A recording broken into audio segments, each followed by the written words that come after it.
अस्सलाम वालेकुम dear student, उम्मीद है आप सब अच्छे होंगे।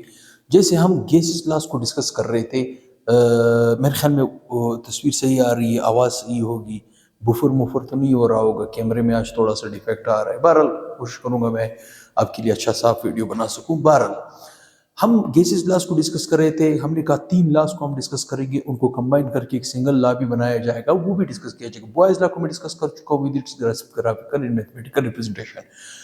चार्ल्स लॉ को भी डिस्कस कर चुका हूँ। अब हमारे पास आता है एवोगैड्रो। कौन सा लॉ? एवोगैड्रो।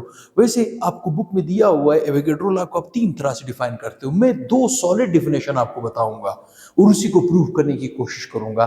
तो मैं समझता हूँ ये लॉ आपका बेहतरीन अंदाज में क्लियर होगा। ठीक, सबसे पहले नंबर पे स्टेटमेंट 1 और स्टेटमेंट 2 दोनों को हम प्रूफ करेंगे। ठीक, जब तक हम इस बात को प्रूफ ना करें, जब तक हम इस बात को प्रूफ ना कर पाए, तब तक ये लॉ हमारे सामने क्लियर कभी नहीं होगा। ठीक, अच्छा, ये मैंने कहा ये साइंटिस्टों के नाम, हिस्ट्री वगैरह ये रटा है, आप बुक में देख सकते हो, किसी भी नोट्स में देख सकते हो। ठीक है, इटालियन साइंटिस्ट था एमिडो एवोगैड्रो।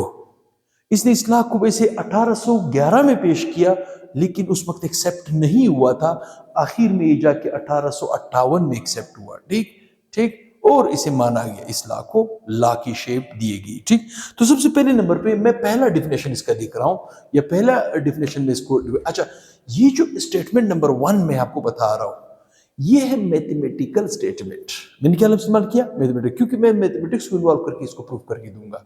वो जो स्टेटमेंट नंबर 2 है या डिफिनेशन नंबर 2 है, वो है एक्सपेरिमेंटल स्टेटमेंट। ठीक, मतलब मैथमेटिकल स्टेटमेंट भी मैं आपको प्रूव करके दूंगा और एक्सपेरिमेंटल वेरिफिकेशन भी आपको प्रूव करके दूंगा। तो चलिए पहले मैथमेटिकल रिप्रेजेंट, हम इसको मैथमेटिकली हम इसको इस तरह डिफाइन कर सकते हैं, the volume of a gas is directly, मैंने क्या इस्तेमाल किया? is directly proportional to the number of mole of a gas। ठीक, गैस। ठीक, यहां पे एक फिर लफ्ज में इस्तेमाल कर रहा हूं, इफ का मतलब है अगर, दो चीजें कांस्टेंट थी। If provided pressure and temperature, if provided temperature and pressure are kept constant is called Avogadro law।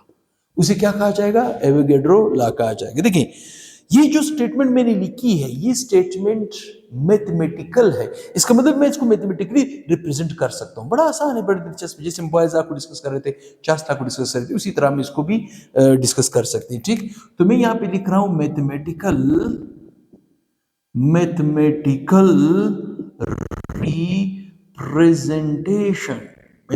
Representation. अगर हम मैथमेटिक्स को इन्वॉल्व करें तो क्या हम इस डिफिनेशन को प्रूव कर पाएंगे? बिल्कुल आसानी से हम इसको प्रूव कर पाएंगे। ठीक, देखिए यहां से क्या कह रहे थे, volume of gas is directly proportional to the number of मोल।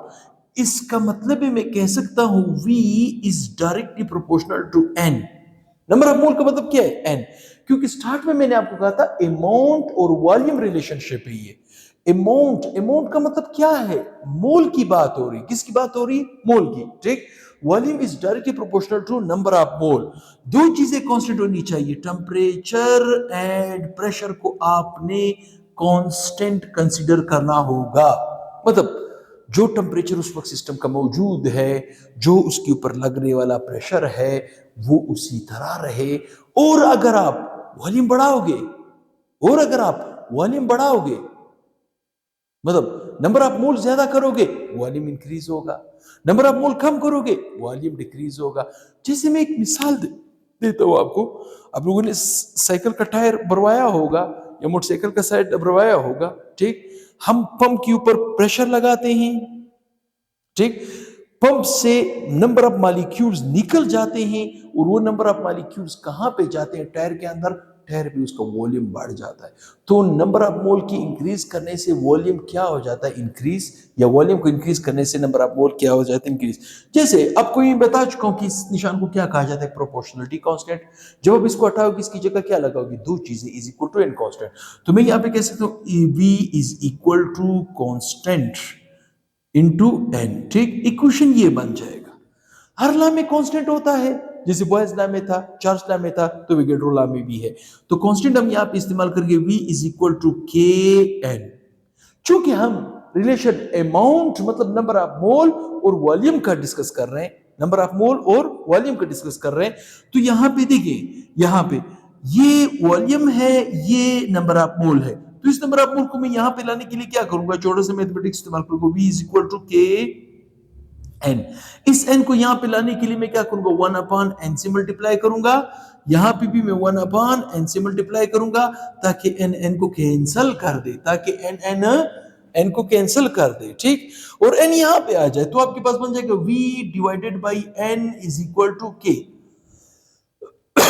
फिर वही बात है, अब यहां पे क्या हुआ कि the ratio of volume and number of mole is always constant, चाहे आप रीडिंग एक दफा लेते हो, दो दफा लेते हो, तीन दफा लेते हो, चार दफा लेते हो या 10 दफा लेते हो। मेरी बात समझ रहे हो?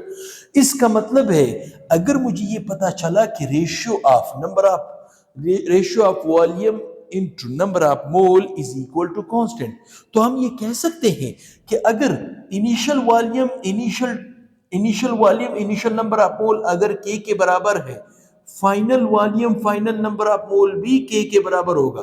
कहने का मतलब क्या है कि initial volume initial number of mole, final volume final number of mole अगर के बराबर है, तो इन दोनों को मैं इकट्ठा लिख सकता हूं, ठीक।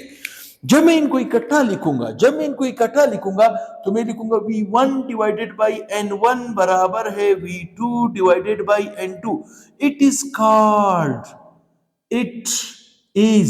कॉल्ड क्या चीज, it is called Avogadro's equation. उसे क्या कहा जाएगा, एवोगैड्रोस इक्वेशन कहा जाएगा। ये था इसका मैथमेटिकल स्टेटमेंट। वेट दूसरा स्टेटमेंट भी समझाने वाला। अच्छा, ये जो स्टेटमेंट नंबर 1 है, ये था मैथमेटिकल स्टेटमेंट जिसमें मैथमेटिक्स को इन्वॉल्व करके मैंने इस लॉ को प्रूव किया। अब आते हैं एक्सपेरिमेंटल स्टेटमेंट की तरफ, ठीक। एक्सपेरिमेंटल, तो चले एक्सपेरिमेंटल स्टेटमेंट को मैं यहां पे डिफाइन कर रहा हूं।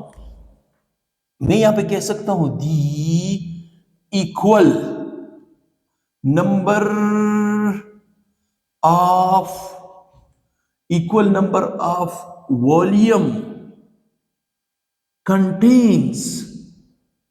contains equal number of molecule at constant pressure and temperature, ठीक। ये कह रहा है कि equal volume of all non gases contains equal number of molecules. Equal volume of all gases contains equal number of molecules, या equal number of mole contains equal number of molecules, या equal number of mole contains equal number of volumes। एक ही बात है यार। आपको ये sir किस तरह, चले मैं इसको समझाने के लिए दो एग्जांपल से काम चलेगा। चलो तीन लेता हूं, ठीक। कैसे तीन लेता हूं, मैं कहता हूं 1 मोल ऑफ, फिर मैं कहता हूं 1 मोल ऑफ, फिर मैं कहता हूं 1 मोल ऑफ, ठीक। अब आप मुझे बताओ कितने गैसेस को आप जानते हो, जिनको आप पर्सनली जानते हो। जैसे मिसाल के तौर पे ऑक्सीजन को जानते हो, जैसे मिसाल के तौर पे कार्बन डाइऑक्साइड को जानते हो, जैसे मिसाल के तौर पे हाइड्रोजन को जानते हो। मेरी बात यहां तक आपको समझ आ रही है? बिल्कुल आ रही है, मैं समझता हूं बिल्कुल आ रही है, ठीक। मैंने क्या किया, सबके एक एक मोल लिए। अच्छा, 1 मोल ऑफ ऑक्सीजन का मतलब क्या, 32 ग्राम पर मोल। 1 मोल ऑफ कार्बन डाइऑक्साइड का मतलब क्या, 44 ग्राम पर मोल। 1 मोल ऑफ हाइड्रोजन का मतलब क्या, 2 ग्राम पर मोल। ठीक ठीक, मेरी बात समझ रहे हो? मैंने सबके क्या लिए? एक एक मोल। आपको ये पता होना चाहिए 1 मोल की न्यूमेरिकल वैल्यू फिक्स्ड है। जैसे 1 दर्जन के लिए 12 नंबर फिक्स्ड है। मैंने क्या कहा? 1 दर्जन के लिए 12 नंबर फिक्स्ड है, तो 1 मोल के लिए न्यूमेरिकल वैल्यू फिक्स्ड है। ठीक, न्यूमेरिकल वैल्यू फिक्स्ड है, तो इसका मतलब है मैं यहां पे कह सकता हूं, मैं अब कह सकता हूं 1 मोल ऑफ ऑक्सीजन बेशक इतने ग्राम रखता हो, लेकिन इसमें मॉलिक्यूल्स की तादाद क्या होगी? सेम। मॉलिक्यूल क्या है? 6.022 ज़रबे 10 की ताकत 23। चूंकि ये मॉलिक्यूल है तो मैं इसके साथ क्या लिखूंगा? मॉलिक्यूल्स। ठीक, ये आपके पास ये भी इसी तरह ज़रबे 10⁻23, क्योंकि ये भी 1 मोल मैंने लिया है। मॉलिक्यूल्स। ठीक, अच्छा, 1 मोल ऑफ हाइड्रोजन का मतलब क्या? 6.022 ज़रबे 10⁻23 मॉलिक्यूल्स। मॉलिक्यूल्स पर मोल। ठीक, अच्छा मुझे बताओ, क्योंकि ये गैस है ना, गैस है, मैंने गैस का 1 मोल लिया है। आपको ये पता होना चाहिए 1 मोल का मोलर वॉल्यूम भी फिक्स्ड है। मैंने क्या इस्तेमाल किया? Molar volume. मोलर का मतलब क्या है? 1 मोल का। 1 मोल का मोलर वॉल्यूम भी फिक्स्ड है। कितना है? 22.4 क्यूबिक डेसीमीटर पर मोल एट एसटीपी। ओहो, लफ्ज क्या है? एसटीपी। स्टैंडर्ड टेम्परेचर प्रेशर पर कायनात में कोई भी गैस अगर आप 1 मोल लोगे, वो कितनी जगह कवर करके देगा? 22.4 क्यूबिक डेसीमीटर। ये भी आपके पास 22.4 क्यूबिक डेसीमीटर कवर करके देगा पर मोल एट एसटीपी। ठीक है, ये भी आपके पास 22.4 क्यूबिक डेसीमीटर पर मोल एट एसटीपी। ठीक, जैसे मिसाल के तौर पे मैंने 3 कंटेनर लिए इक्वल वॉल्यूम वाले। मैंने क्या इस्तेमाल किया? 3 कंटेनर मैंने लिए इक्वल वॉल्यूम्स वाले। 3 कंटेनर मैंने लिए इक्वल वॉल्यूम्स वाले। ठीक ठीक, एक के अंदर मैंने ऑक्सीजन गैस डाला, एक के अंदर मैंने कार्बन डाइऑक्साइड गैस डाला, एक के अंदर मैंने हाइड्रोजन गैस डाला, लेकिन कितना? 1 मोल। अच्छा, 1 मोल का मतलब क्या है? अगर मैं इसकी 1 मोल की बात करूंगा 32 ग्राम डालूंगा, इसका 44 ग्राम डालूंगा, इसका 2 ग्राम डालूंगा, और इसे मैं बंद कर दूंगा मूवेबल पिस्टन से, इसे मैं बंद कर दूंगा मूवेबल पिस्टन से, इसे मैं बंद कर दूंगा मूवेबल पिस्टन से। मेरी बात यहां तक समझ आ रही? इस पिस्टन के ऊपर, इस पिस्टन के ऊपर, इस पिस्टन के ऊपर लगने वाला प्रेशर होना चाहिए 1 एटीएम, क्योंकि एसटीपी की बात हो रही। किसकी बात हो रही? स्टैंडर्ड टेम्परेचर की। स्टैंडर्ड प्रेशर 1 एटीएम, और इन तीनों कंटेनरों का वॉल्यूम होना चाहिए स्टैंडर्ड टेम्परेचर होना चाहिए। स्टैंडर्ड टेम्परेचर कितना होता है? 273 केल्विन या 0 डिग्री सेंटीग्रेड। ठीक, अगर इन तीनों के ऊपर लग रहा है प्रेशर 1 एटीएम और इन तीनों कंटेनरों का टेम्परेचर है 273 केल्विन, और इनके अंदर मैंने डाले हैं सारे गैस के मॉलिक्यूल 1 मोल, 1 मोल, 1 मोल, तो ये मुझे कितनी जगह कवर करके देगा? 22.4। मतलब ये पिस्टन भी कहां पे आके रुकेगा? 22.4 पे। ये भी कितने पे आके रुकेगा? 22.4 क्यूबिक डेसीमीटर पे। क्यूबिक डेसीमीटर पे ये भी आके रुकेगा कितने पे? 22.4 क्यूबिक डेसीमीटर पे। इस पे आके रुकेगा वॉल्यूम, मोलर वॉल्यूम है, 1 मोल का वॉल्यूम है। मुझसे कोई पूछे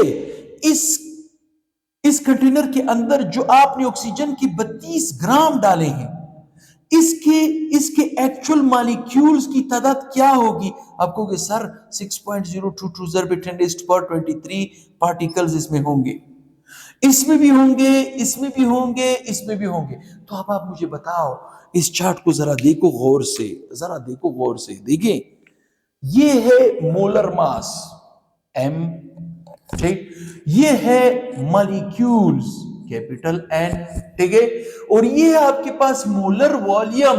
जरा डिफिनेशन को देखो, डिफिनेशन में मैंने क्या लिखा है? ये देखिए डिफिनेशन आपको नजर आ रहा है। ठीक, डिफिनेशन मैंने क्या लिखा है? Equal number of volume.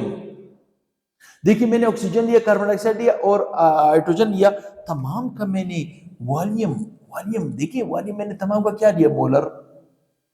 एक ही नहीं है, एक ही तरह का नहीं है। Contains equal number of molecule. ओहो, इसमें देखिए मॉलिक्यूल्स एक ही तरह के होते हैं। मेरी बात समझ रहे हो? इस डिफिनेशन को हम इस तरह भी डिफाइन, जैसे बुक में आपको कंफ्यूज करने के लिए दूसरी तरफ भी डिफाइन कर रहा है, ठीक है।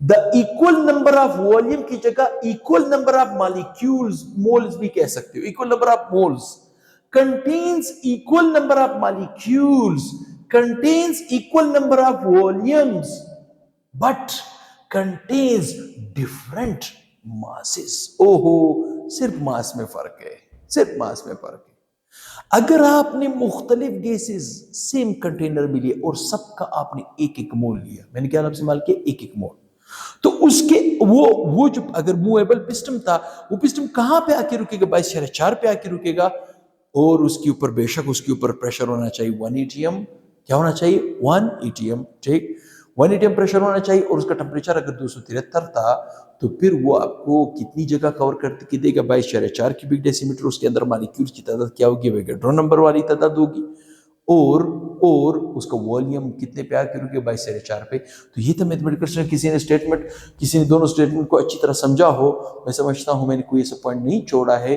किसी ने स्क्रीनशॉट लेना हो तो वो ले सकता है, आप कोई भी एग्जांपल ले सकते हैं, किसी भी एक मोल लेना, आपने एक मोल है, एक मोल के अंदर इतने मॉलिक्यूल्स होते हैं, इतना वॉल्यूम कवर करता है at STP, standard temperature pressure पर, ठीक। ये था आपके पास स्टेटमेंट नंबर 2, ये था आपके पास स्टेटमेंट नंबर 2। मैं समझता हूं आपको ये ला भी क्लियर हो रहा है, बल्कि क्लियर हो चुका है। तो दुआ में याद रखिए, उस चैनल को ज्यादा से ज्यादा प्रमोट करें और ज्यादा से ज्यादा फैलाएं, अपने दोस्तों में फैलाएं।